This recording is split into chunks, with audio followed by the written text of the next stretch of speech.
السلام علیکم دوستوں، میں اپنی خدمت میں ایک نئی کہانی لے کر کے حاضر ہوں۔ کہانی کا عنوان ہے ہولی کی جنگ۔ ایک چھوٹا سا گاؤں تھا جہاں دو بہترین دوست رہتے تھے، روہن اور کرشنا۔ وہ ہولی کے موقع پر رنگوں کی جنگ میں حصہ لینے کے لیے بہت بے چین تھے۔ روہن نے کرشنا سے کہا، آج ہولی ہے، میرے پاس ایک نیا پلان ہے۔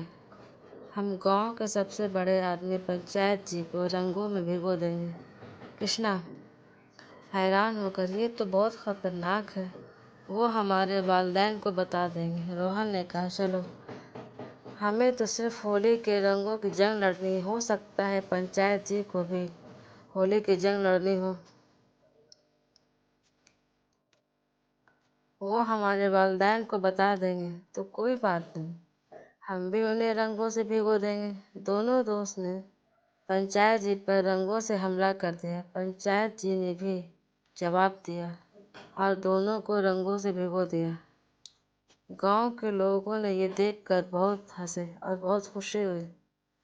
روہن اور کرشنا نے پنچایت جی سے کہا، اچھا، ہمیں ہار مان لی ہے، لیکن آپ دونوں کو ہمارے ساتھ ہولی کے رنگوں کی جنگ میں شامل ہو جائیں۔ پنچایت جی نے کہا، چلو، میں بھی تمہارے ساتھ ہولی کے رنگوں کی جنگ میں شامل ہو جاتا ہوں، لیکن تم دونوں کو ایک شرط ماننی ہوگی۔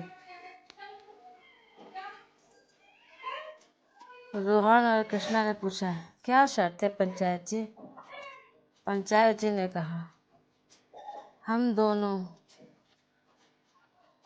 تم دونوں کو میرے ساتھ مل کر گاؤں کے سب سے بڑے پولیس انسپکٹر صاحب کو رنگ میں بھگونا ہوگا۔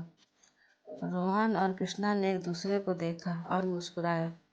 دونوں نے پنچایت جی سے کہا، چلو، ہم آپ کے ساتھ مل کر پولیس انسپکٹر کو رنگ میں بھگو دیں گے۔